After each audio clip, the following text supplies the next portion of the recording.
qui est Michelle Lewin? Aujourd'hui, dans ce nouvel épisode de Feed Story, on va plonger dans l'incroyable parcours de cette jeune femme partie de rien, issue d'une famille extrêmement pauvre au Venezuela et qui s'est hissée parmi les plus grosses têtes d'affiche du milieu de la musculation et du body fitness. 15,3 millions d'abonnés sur les réseaux sociaux, un empire à plusieurs millions de dollars créé avec son mari Jamie, entre stratégie marketing, drama, suspicion de dopage. Dans ce nouvel épisode explosif, on va analyser les coulisses de ce profil star qui a marqué l'histoire de la musculation sur les réseaux sociaux. On va explorer ensemble l'évolution de la culture body. Alors préparez-vous confortablement et savourez cette vidéo. Hey, salut à tous, c'est Justine et bienvenue dans cette nouvelle vidéo. Avant de commencer cette nouvelle Feed Story, je t'invite tout de suite à t'abonner si ce n'est pas déjà fait. Si c'est déjà le cas, bien sûr, tu es un petit sucre d'orge d'amour. Pour rappel, dès qu'on aura passé le cap des 700 000 abonnés sur cette chaîne et on est à vraiment, je vous sortirai un tout nouveau programme de fitness 100% gratuit ici même sur YouTube avec des séances inédites et énormément de surprises rien que pour vous. Et en plus, si t'aimes le format des Feed Story, sache qu'il en existe déjà deux autres qui portent sur Pamela Reif et Tammy Andbro, deux autres stars du fitness. Et je vais essayer de vous en sortir un par mois, donc tant qu'à faire, tu peux t'abonner, comme ça tu ne les rateras pas. Les Feed Story, petit rappel, ce sont des vidéos qui retracent du coup le parcours de certaines stars internationales issues du milieu du fitness, du bodybuilding, qui ont émergé ces 10 dernières années grâce aux réseaux sociaux. On étudie à la fois leur parcours, on fait une analyse réseaux sociaux, évolution de leur business également, et je vous inclus toujours une petite analyse aussi sur les coulisses et ce qu'on ne voit pas, etc. Il y a toujours une morale dans ces vidéos qui sont quand même faites avec une grande part de bienveillance, on le rappelle. Après cette intro un petit peu longue, retournons à notre star d'aujourd'hui, aka Michelle Lewin. Je vous préviens tout de suite, cet épisode sera un peu plus long que d'habitude. Il y a pas mal de choses à dire, donc installez-vous confortablement. Vous pouvez me mettre également uniquement à l'oral en tant que podcast YouTube si vous souhaitez faire vos autres activités en même temps. On est prêt? C'est parti! Michelle Lewin, c'est clairement l'incarnation de l'American Dream dans le milieu du bodybuilding, mais aussi de manière générale. C'est un des profils que j'ai suivi au tout début lorsque je me suis connectée à l'application Instagram. Aux prémices, vraiment, ça devait être en 2010-2011. À l'époque, l'application n'était pas ce qu'elle est aujourd'hui. On s'y connectait principalement pour faire des retouches photos. Moi, j'avais découvert qu'il y avait des gens avec des millions d'abonnés sur cette appli. Et Michelle Lewin a été un des premiers profils lorsque j'ai commencé à liker un peu des photos de fitness ou de food qui m'ont été proposées parce qu'à l'époque, l'algorithme poussait énormément de profils et elle avait déjà, je crois, 1 ou 2 millions d'abonnés. C'était donc un profil américain. Son compte Instagram a commencé en 2008-2009, mais actuellement, quand je suis remontée dessus, enfin, je suis remontée en bas de son feed pour vous faire cette vidéo, les photos les plus anciennes qu'on a datent de 2014, donc je pense qu'elle a dû en supprimer pas mal avant. Elle est née le 26 février 1986 à Marrakech. Alors, je suis désolée si je le prononce mal, c'est au Venezuela. Elle a aujourd'hui 38 ans. Elle en avait donc à peu près 26 lorsque je l'ai découverte il y a 12 ans. De base, Michelle, elle avait rien à voir dans le milieu du bodybuilding. Elle est issue d'une famille très pauvre. Elle a vraiment pas eu une enfance facile ou heureuse. Elle a vécu dans la pauvreté, beaucoup de galères avec sa mère. La mamá y el padrastro divorciaron, quedaron sin nada.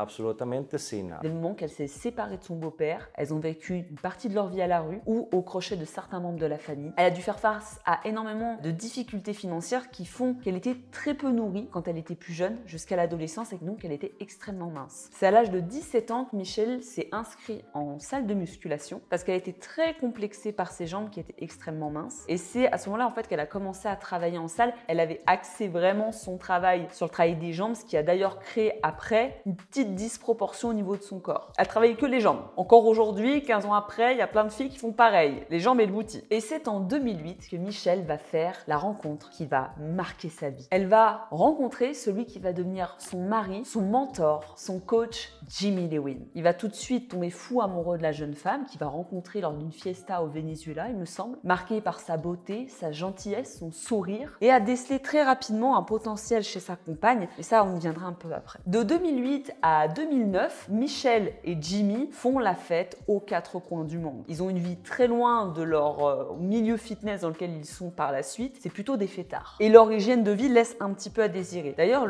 souvent le avant-après que partage Michelle sur ses réseaux sociaux date de cette époque où elle a beaucoup fait la fête, pris un petit peu de poids, souvent lié à une mauvaise hygiène de vie et notamment par l'alcool. Mais Jimmy l'a très rapidement repris en main et a décidé de la coacher, décelant justement en elle, comme je vous l'ai dit, un énorme potentiel avec son charme charme latina. Lui qui avait déjà un pied finalement dans la musculation et le body, mais qui n'avait pas le physique qu'il a eu par la suite. C'est en 2010 que le couple a décidé de se marier, 2 ans après leur rencontre et leur coup de foudre. Ils sont entre-temps partis vivre à Miami, aux États-Unis, et c'est ensemble qu'ils vont construire l'empire Lewin durant les 15 prochaines années. Elle s'est petit à petit transformée en l'athlète ultra connue au physique hors norme qu'on connaît tous maintenant sur les réseaux sociaux. Michelle et Jimmy ont fait un travail acharné tant sur leur physique que sur leur communication et c'est ce qui a payé. C'est rapidement devenu le modèle fitness musculation body international le plus connu du game. Je vous ai parlé de Taimi qui avait 16 millions d'abonnés, mais Michelle Lewin en est vraiment pas loin derrière. C'est ce que j'appelle entre guillemets des vieux profils, ceux qui étaient là au tout début des réseaux sociaux et qui sont encore là aujourd'hui. Son compagnon, très malin, Jimmy, en a fait vraiment un produit marketing, l'archétype de la fit girl tel qu'on l'a connu ensuite et qui a marqué justement les esprits des réseaux sociaux. Profil de latina avec un visage d'ange, très féminine, longs cheveux, seins refaits. Bon, je vais pas la tacler parce que moi c'est pareil de toute façon, mais très refait, genre mastodonte, tu vois, avec des photos fitness à la fois très sexy, parfois presque un peu playmettes, qui ont imposé un style qui a été reproduit, comme je vous l'ai expliqué, partout dans le monde ensuite. Vous savez, dans les autres vidéos de Taimi et de Pamela, je vous ai parlé de cette mode body qui a envahi le monde et qui a marketé un certain profil de fit girl très musclé, avec un physique de compétition toute l'année, qui est devenu le marqueur de référence de ce à quoi doit ressembler une fitness girl ou une sportive qui va en salle de muscu. Clairement, Michelle Lewin, c'est ça, voilà.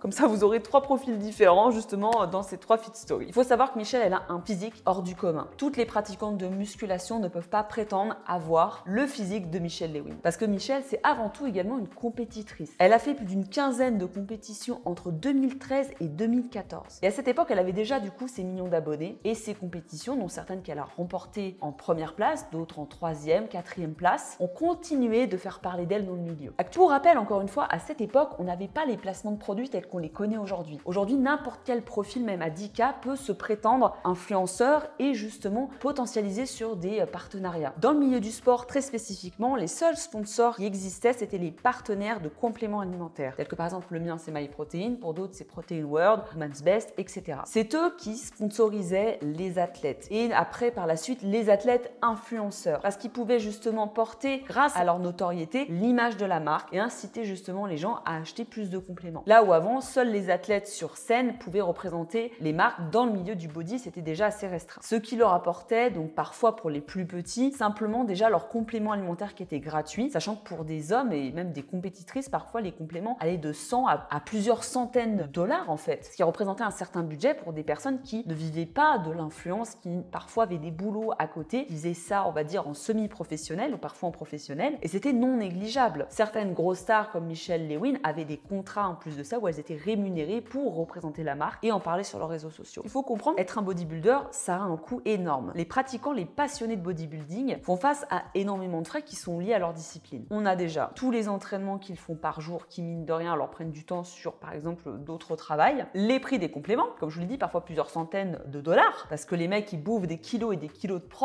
pour arriver à être en prise de masse. Les cures de stéroïdes, ça on en reparlera par la suite, qui coûtent extrêmement cher, qui sont des produits dopants, dangereux et parfois illégaux. Le fait de manger énormément, notamment en prise de masse, notamment pour les hommes. Les prix des inscriptions aux compétitions de body, parce que tu as un prix d'inscription en fait pour pouvoir participer. Et les frais de déplacement, l'achat du bikini, le tannage, etc. Tout ce qui englobe en fait le show de la compétition. Et encore une fois, ceux qui pouvaient prétendre gagner leur vie grâce au bodybuilding, c'était ceux qui tapaient dans le haut du podium. Et pour ceux qui n'avaient pas encore la carte professionnelle de bodybuilding, ils avaient accès à des compétitions qui parfois n'étaient pas rémunérées, mais qui permettaient au moins d'avoir leur fameuse carte pour passer pro et aller chercher les grosses compétitions internationales. Les femmes, elles, ont toujours gagné un peu moins dans les tops des classements de bodybuilding, simplement parce que c'est un milieu qui rapporte moins, il y a moins d'audience, les femmes s'intéressent moins au bodybuilding, alors qu'il y a beaucoup de mecs qui font de la muscu en amateur qui peuvent aller voir les compétitions. Donc c'était moins rentable, donc les femmes étaient souvent moins payées. Et c'est encore le cas aujourd'hui. Donc Michelle, elle a très vite attiré énormément de sponsors, que ce soit des sponsors vêtements, compléments. C'est une des premières à avoir partagé des vidéos d'entraînement muscu, principalement, sur ses réseaux sociaux, sur Instagram, mais également sur YouTube. YouTube. Sur YouTube, c'est assez particulier, je suis allée voir, c'est des formats qui sont très courts. Je pense qu'elle utilisait des vidéos de 2-3 minutes qu'elle séquençait sur Insta pour faire des petits tutos. Et il n'y a pas de vidéo temps réel sur sa chaîne YouTube, c'est encore un format qu'elle a conservé aujourd'hui. C'est vraiment juste, tu vois Michel qui fait des exercices, presque tu le regardes pour admirer sa shape. On est très loin des vidéos temps réel que je vous propose sur ma chaîne YouTube ou comme par exemple le faisait Pamela Reif. Même Tammy Ambro avait des vidéos qui étaient beaucoup plus longues, qui ressemblaient plus à des vlogs en immersion où elle intégrait également sa séance de sport. Aujourd'hui cependant, elle a fait une petite évolution, elle a marqué les exercices, les nombres de reps et de répétitions, ce qui est plus facile effectivement pour pouvoir reproduire un entraînement. Parce que voilà, juste faire des élévations à la poulie,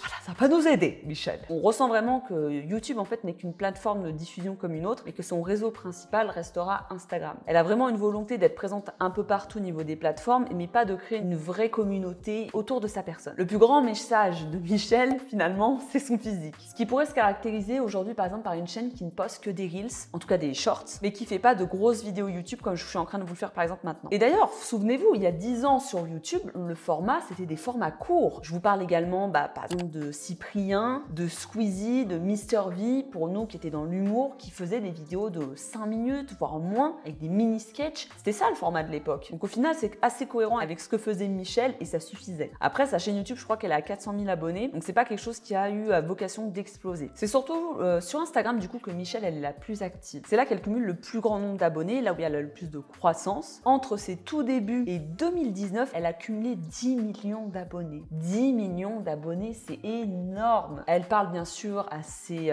abonnés en anglais, donc forcément, lorsque vous avez des profils internationaux qui sont sur la langue dominante, ça permet de toucher à un encore plus large public. Et il faut comprendre que Michel et Jimmy, c'est aussi des entrepreneurs. Ils sont malins, hein. Ils ont développé également tout leur branding. Ça fait partie aussi des pionniers du fitness à avoir développé énormément de choses, toujours basé autour de l'image de Michel. Lui, il a aucun problème à être légèrement en retrait, même si j'ai trouvé qu'il était quand même assez présent sur son contenu, etc. Il a compris que c'était surtout Michel la star. Durant ces années phares, elle affiche un physique de compétition qui fait clairement rêver dans le milieu. Un physique à la fois massif, mais sec. On voit ses abdos, on voit son ventre tracé, qui est proche en fait finalement d'un physique de compétition, même si elle sera un peu plus sèche parfois sur scène que ce qu'elle est dans son quotidien. Après, il y a des techniques qui sont utilisées à l'époque, qui d'ailleurs doivent être toujours utilisées aujourd'hui. C'est le fait de donc maximiser sa shape jusqu'à l'objectif de compétition, de faire pendant, en tout cas autour de la période de compétition, un maximum de shooting photo pour, on va dire, avoir un panel de photos à diffuser toute l'année, même quand on est en période physique hors saison, ce qui permet en fait de diffuser une image de soi absolument parfaite, d'un physique très propre toute l'année. C'est également le cas notamment pour les hommes lorsqu'ils sont en prise de masse. Ils savent très bien que leur audience aime bien quand ils sont massifs et secs, alors ils diffusent des photos d'eux quand ils sont secs. Ça peut être ce qu'a fait Michel pendant toutes ces années, couplé bien sûr à une très bonne hygiène de vie, je pense assez stricte, beaucoup d'entraînement, ça voit que ça tabasse au niveau de l'entraînement. Parce qu'après, ne vous faites pas d'illusions, je sais que vous aimez pas quand je vous casse vos délires sur vos stars préférées, mais là on peut pas maintenir un type de physique comme ça aussi propre toute l'année, qu'en mangeant du blanc de poulet, des haricots verts et en s'entraînant dur à la salle. À chaque fois, vous aimez pas quand je vous secoue un petit peu, je sais, vous aimez pas, mais ça vous permet de vous ramener un petit peu les pieds sur terre, juste de prendre conscience en fait de ce qui se fait dans ce milieu du fitness et du body, pour que vous ouvriez un petit peu les yeux et que vous n'ayez pas une fausse analyse de vos propres résultats, de votre propre évolution. Juste de vous dire, ok,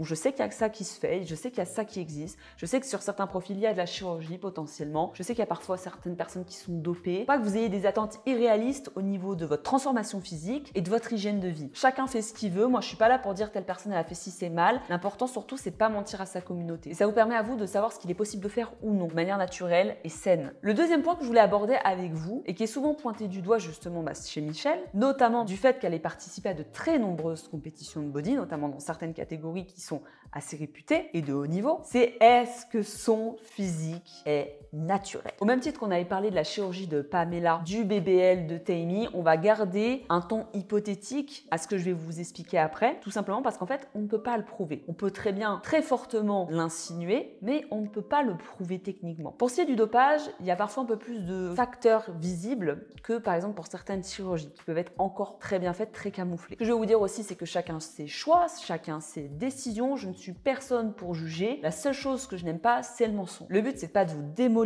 un athlète ou une personnalité que vous aimez peut-être bien, c'est juste de faire prendre conscience de certaines choses encore une fois. On le sait très bien, il y a énormément de physiques qui participent à des compétitions de bodybuilding qui ont recours au dopage. Il n'y a que quelques petites catégories ultra naturelles qui ont existé il y a quelques années qui peuvent se targuer d'avoir quelques participants participants qui n'ont jamais pris de dopage, mais une grande majorité des athlètes, que ce soit à petite, faible dose, que ce soit des stéroïdes ou des produits pour sécher, ont recours à des produits dopants. Le dopage, si vous voulez, on va faire une aparté, ça permet d'aider au développement musculaire. Qu'un pratiquant normal va mettre 10 ans à faire, quelqu'un de dopé peut le faire en 2 ans. Mais également avec des sèches extrêmes, on a des compétiteurs qui perdent toute leur graisse et toute leur flotte en l'espace de 6 semaines. Je le rappelle, c'est extrêmement dangereux. Ces produits-là ne sont pas interdits pour vous faire chier, c'est surtout des produits qui sont utilisés à la base pour les chevaux, des produits qui sont faits pour des bêtes de 90, 100, 300, 500 kilos. Et le dopage, c'est à l'opposé de ce que je vous partage sur ma chaîne YouTube, c'est à l'opposé d'un mode de vie sain, puisque ça vient contrecarrer votre santé, ça vient la mettre à mal. Ça permet de dépasser les limites naturelles de son corps, notamment au niveau du développement et de la croissance musculaire. Ça permet à des athlètes d'aller dans l'exceptionnel, de faire la différence sur scène avec d'autres concurrents. Et toute la dangerosité ici, c'est d'exposer sur les réseaux après à tout public un profil à 15 millions d'abonnés qui a peut-être recours au dopage. Parce qu'il y a forcément des gens dans ces 15 millions d'abonnés, comme moi quand j'ai commencé à l'époque, j'avais 18-20 ans, je m'y connaissais pas. Donc je regardais ces profils-là, je me disais je vais aller à la muscu, ok ça motive. Et c'est comme ça qu'il faut le prendre, je pense. Il faut le prendre toujours comme un facteur de motivation, mais toujours en prenant un petit peu de recul. Et je sais que dans ces 15 millions d'abonnés qu'elle a aujourd'hui, il y a forcément des gens qui ne savent absolument pas les conséquences que peut avoir le dopage sur une shape. Alors pourquoi se doper? La réponse pourrait paraître évidente, parce que ça accélère le travail, ça facilite, ça fait gagner des années de pratique, ça fait sécher plus vite, les gens sont impatients, la tentation est parfois trop forte et les enjeux tellement importants pour certains athlètes ou personnalités des réseaux sociaux. Au même titre qu'on voit par exemple des candidates de télé-réalité surabuser des chirurgies pour être toujours plus, toujours repris dans les programmes, toujours le top sur les réseaux. Et on sait que ça a des conséquences dramatiques. Pour être à un tel niveau de célébrité, rendez-vous compte, 15 millions d'abonnés, 15 millions de gens, de vrais gens, il faut obligatoirement sortir du lot. Alors le message, c'est pas si vous voulez devenir une star des réseaux sociaux, dopez-vous et allez-y guingamp. Je vous conseillerais jamais ça, moi-même je ne le fais pas. Il faut bien sûr prendre en compte que Michelle, elle s'entraîne d'arrache-pied. Tu peux pas avoir son physique simplement en piquant, ça minimise absolument pas son travail.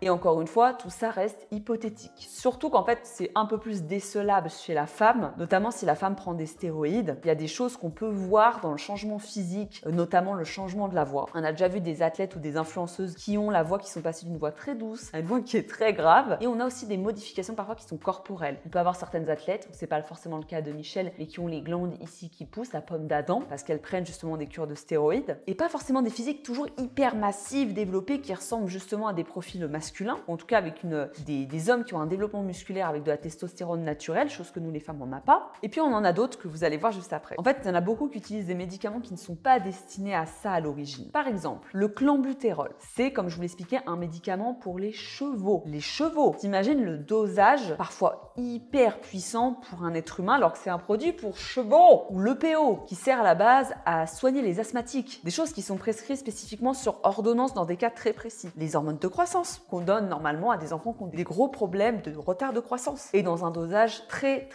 contrôlé. Quelqu'un qui n'est pas suivi par un préparateur physique qui connaît un tant soit peu les produits, qui n'est pas suivi par un médecin, un lambda qui va aller en salle de sport, qui va aller rejoindre Jean Bernard, qui lui conseille des produits qu'il a en stock parce qu'il fait du trafic de stupéfiants dans sa cuisine. Lui, il a beaucoup plus de chances de crever et d'avoir des gros problèmes de santé. Les produits sont très dangereux. Ils vont mettre à mal votre santé. Ça n'en vaut pas la peine. Ça peut rendre très agressif. Combien on a vu de bodybuilders vraiment avoir des comportements très violents, à des cas très graves. On a aussi des personnes qui deviennent impuissants, stériles, problèmes de santé chroniques, les reins, les organes qui lâchent parce qu'ils ont été surpompés. Et bien sûr, on a des personnalités du milieu du bodybuilding qui nous ont quittés ces dernières années, justement à cause de ça. Et notamment, il y a beaucoup de choses qui vont vous arriver qui seront irréversibles. Problèmes cardiovasculaires, des reins foutus. Et je parle vraiment des produits dopants, pas des compléments alimentaires. L'amalgame est encore beaucoup fait parce que le grand public et les médias ne s'y connaissent absolument pas. La différence entre compléments alimentaires et dopage, je vais vous l'expliquer brièvement. Certaines substances comme la créatine ont été notamment pas mal au cœur de plein de débats pendant de longues années. Après de nombreux procès, le statut de la créatine est 100% clair. Elle n'a rien à voir avec un produit dopant. Ah ouais, non plus. La protéine de petit lait lyophilisée en poudre. Et en fait, toutes ces histoires-là ont un peu alimenté les amalgames entre produits dopants et compléments alimentaires. Les compléments alimentaires, vous les retrouvez chez MyProtein, mais vous les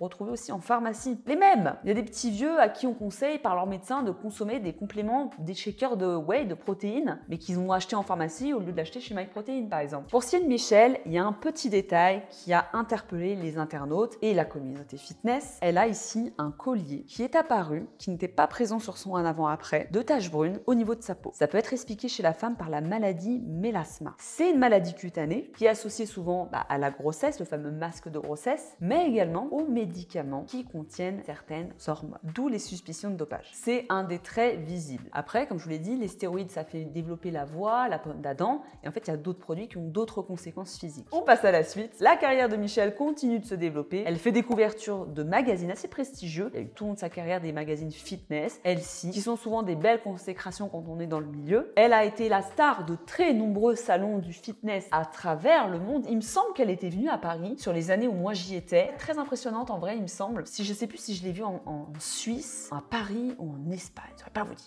Mais par contre, elle déchaînait les foules. Ça, c'était clair et net. C'est la star des salons, clairement. Personnalité connue mondialement. On n'a pas 15 millions d'abonnés comme ça. Je ne sais pas si aujourd'hui, on la connaît autant en France qu'il y a 4 ou 5 ans, qui était un milieu beaucoup plus body muscu, comme je vous l'ai déjà expliqué de nombreuses fois. Aujourd'hui, c'est plus fitness home workout avec des profils plutôt comme le mien. En 2016, pour revenir un petit peu sur sa partie business, Michelle et Jimmy vont lancer un produit innovant, jamais vu. Le Lewin Fitness Platform. Alors, c'est un step avec 2 élastiques aux extrémités pour s'entraîner à la maison, sauf qu'à l'époque, en fait, le succès n'est pas vraiment au rendez-vous. C'est une marque qui va perdurer pendant plusieurs années, qui vont essayer de faire vivoter un petit peu. Ça a été pas mal moqué par mal de personnes dans le milieu. Je pense qu'il y a quand même les fans de la première heure qui ont dû acheter leurs produits. En fait, ça dénotait énormément avec l'image qu'elle avait, le positionnement, qui était très axé muscu en salle, très body. Et puis, tu voyais cette body hyper musclée qui faisait des exercices à la maison avec un step et des élastiques. C'était un petit peu bizarre. Pas vous mentir, moi, quand je l'ai vu passer, je m'étais dit, c'est bizarre. Et puis, la promesse, c'était un peu, entraîne-toi avec notre appareil et muscle-toi à la maison comme Michelle. Voilà. Je suis pas sûre qu'on ait les cuisses et les bras de Michelle Lewin avec un step en plastique et des élastocs dignes d'AliExpress. Parce que clairement, aujourd'hui, ça c'est un produit qui pourrait très bien venir du dropshipping vendu par un influenceur de télé-réalité. Après, c'est pas faute d'en avoir fait des dizaines et des dizaines de tutos et de vidéos pour s'entraîner avec leur appareil qu'ils vendaient, totalement logique. Moi, je pense qu'ils étaient un peu trop en avance sur leur temps à l'époque et que c'était pas forcément adapté à leur audience ou à leur branding. Après, je ne sais pas s'ils ont développé un programme de fitness autour de cet appareil qui aurait pu être intéressant pour inciter leur communauté qui est peut-être pas forcément orientée muscu, parmi les 10 millions, à justement s'entraîner à la maison avec cet appareil, mais je trouve qu'il est un petit peu limité. À part monter dessus, tirer un petit peu avec les bras, je préfère presque avoir des haltères personnellement. Donc en parallèle, après, Michelle et Jimmy, ils vont principalement développer aussi leur programme de fitness, leur programme de sport. Ils ont été parmi les premiers à vendre des programmes de musculation, notamment Jimmy qui va vendre la méthode Lewin. Comment transformer Michelle en une star du fitness? Faites comme elle, achetez mon programme. Ça va leur permettre rapidement, en fait, dans les premières années, les 5 premières années quasiment, d'exploser leur société et sûrement de devenir millionnaire à titre personnel au-delà des sociétés. L'avantage dans le milieu du fitness, c'est que lorsque vous vendez un produit immatériel, ou même maintenant désormais pas mal de formations, vous devez voir passer des marketeurs en formation pour réussir dans la vie, eux-mêmes sont en train de réussir dans leur propre vie grâce à leur formation. Voilà. Lorsque vous avez un produit qui est digital, il est ce qu'on appelle scalable, c'est-à-dire qu'il est vendable à l'infini. À la différence d'un produit physique, comme par exemple nos leggings et nos vêtements Soul Training qui sont limités par des stocks, par des coûts de production. Un produit immatériel internet, une fois que vous l'avez créé, plus vous le vendez, plus il est rentable. Et ça, c'est quelque chose qui s'est énormément développé avec internet. Et donc à l'époque, les influenceurs, ceux qui ont le plus exploité ce filon-là de vente de choses à distance, c'était dans le milieu du coaching. C'est ce qu'on a d'ailleurs fait avec Thibaut depuis 2016. Et maintenant, leur programme qu'ils vendaient avant sur leur site internet a tout simplement évolué en application de fitness, chose qui s'est assez démocratisée, comme je vous l'ai expliqué, à l'étranger, à l'international, plutôt qu'en France, et qui s'est encore plus développée avec le confinement. Aujourd'hui, les habitudes de consommation ont changé. Tout le monde investit dans son téléphone, sur les plateformes de streaming, sur les applications de toutes sortes, de retouches de photos, de vidéos, de réseaux sociaux.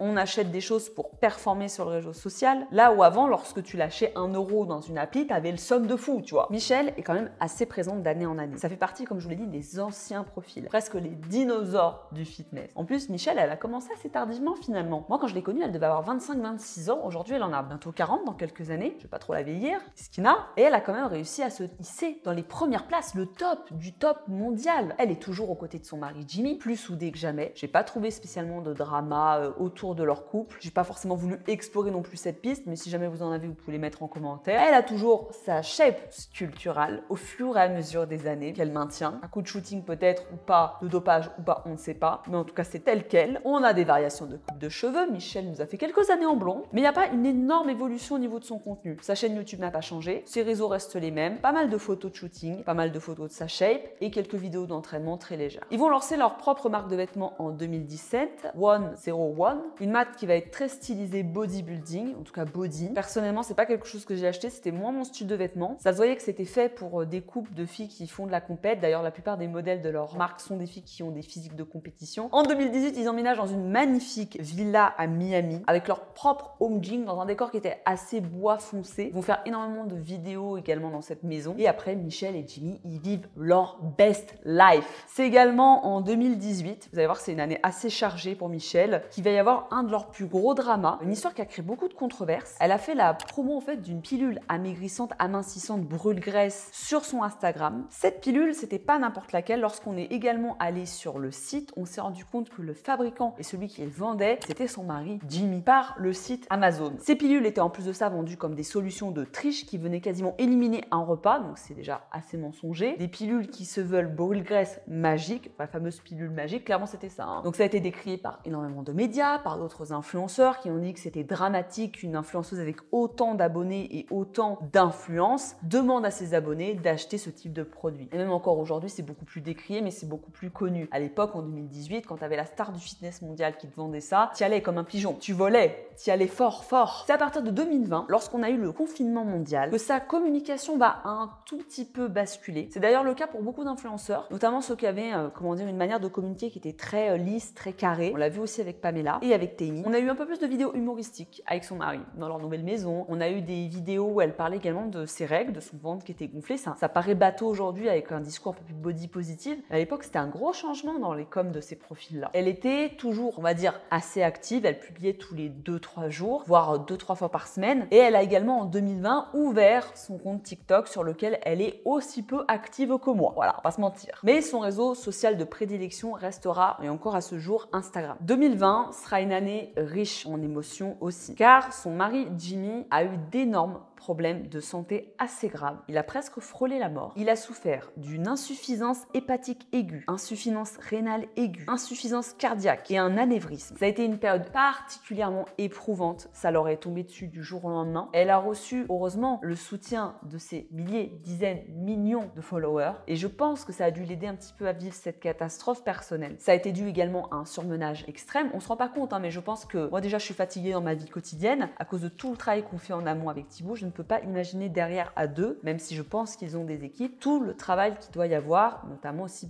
en back-off de leur business. Lui, il n'a pas forcément pris conscience de son état, comme beaucoup de gens. Il a dû attendre d'être au pied du mur, qu'il y a un arrêt total de son corps qui lui donne un énorme signal d'alerte pour peut-être freiner un petit peu le stress et le surmenage. Michelle est démunie. Elle se retrouve sans son mentor, sans son meilleur ami, sans son mari, l'amour de sa vie. Et Michelle a été peu active pendant cette période, mais elle a quand même partagé, lorsqu'elle donnait des infos sur l'état de Jimmy, énormément de détails. Elle a énormément remercié sa communauté. Je me souviens encore d'avoir vu ses posts. Ça me fait bizarre de me dire que c'était en 2020. J'ai pas l'impression que c'était il y a déjà 3 ans. Et je pense qu'elle a partagé aussi un peu plus en détail parce que l'état de santé de Jimmy s'améliorait au lieu de se dégrader. Peut-être qu'elle l'aurait moins fait si son état était de pire en pire. Le corps de Jimmy, tant qu'à lui, va mettre 1 an et demi à se remettre de son accident. Je pense qu'il a peut-être encore même des séquelles aujourd'hui. Ça a été vraiment un très grave souci de santé. Son corps a énormément changé. Il a été l'ombre de lui-même. Toutes les personnes qui ont connu des graves accidents ou des pathologies lourdes savent que ces périodes-là sont compliquées, surtout quand on vit dans un métier de physique, où en plus de ça, on se sent un peu dépourvu de son corps finalement. Il a été très discret sur plein de parties de sa vie justement pendant ces 2 dernières années, assez absent des réseaux sociaux forcément aussi. Il est très reconnaissant de la chance de pouvoir continuer de poursuivre sa vie après ce qui lui est arrivé. Et c'est en août dernier, donc en août 2022, que Jimmy et Michelle Lewin vont annoncer la première grossesse de Michelle après 13 ans de mariage et respectivement 37 et 40 ans. Ils vont accueillir leur premier petit garçon, je dis premier mais leur petit garçon, en décembre 2022. Donc là, il y a quelques mois, c'est tout frais. On a vu entre-temps quelques vidéos d'entraînement de Michelle enceinte. Je dis vraiment quelques parce qu'il doit y en avoir une quinzaine. Vraiment à tout casser, on est très loin d'une Tammy qui a absolument marketé toute son image sur sa maternité, sur ses grossesses et sur des vidéos avant-après de ses grossesses. Je vous parlerai notamment prochainement d'un autre profil des Mini Sky et de Paige Hathaway qui elles ont encore plus maximisé sur leur grossesse dans le fitness. C'est un sacré business, hein. Vous verrez le monde des fit mamas. Michelle Lewin est désormais, elle aussi, une maman fitness. Et j'ai hâte de voir comment son profil va continuer à évoluer au fur et à mesure des années, parce que mine de rien, c'est peut-être une des personnalités connues des réseaux qui est la plus âgée, on va dire, dans notre milieu. J'ai l'impression qu'elle a abordé ça de manière très saine, sans vouloir cacher ou mettre en avant quoi que ce soit. C'était assez léger. On a un côté un peu plus vrai, un peu plus famille, un peu plus authentique, un peu moins body. La vie évolue. Michelle et Jimmy ont vécu les épreuves de la vie. Ils viennent d'accueillir leur premier enfant. C'est normal que leur communication change un petit peu. Voilà, j'espère que cette vidéo vous aura plu. Dites-moi dans les commentaires si vous connaissiez Michelle Lewin ou si vous l'avez découvert pendant cette vidéo, ce que vous en avez pensé. Qui vous aimeriez dans la prochaine Fit Story. Je vous rappelle encore une fois que je ne fais absolument pas les Français et les Françaises dans ces Fit Story. Je le répète, proposez-moi des profils de ce que vous voulez, hormis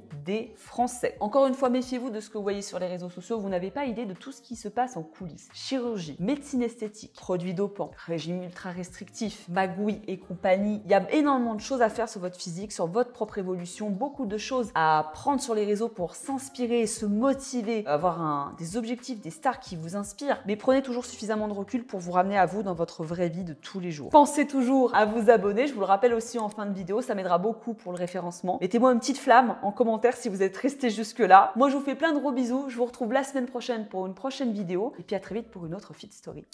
Ciao, ciao!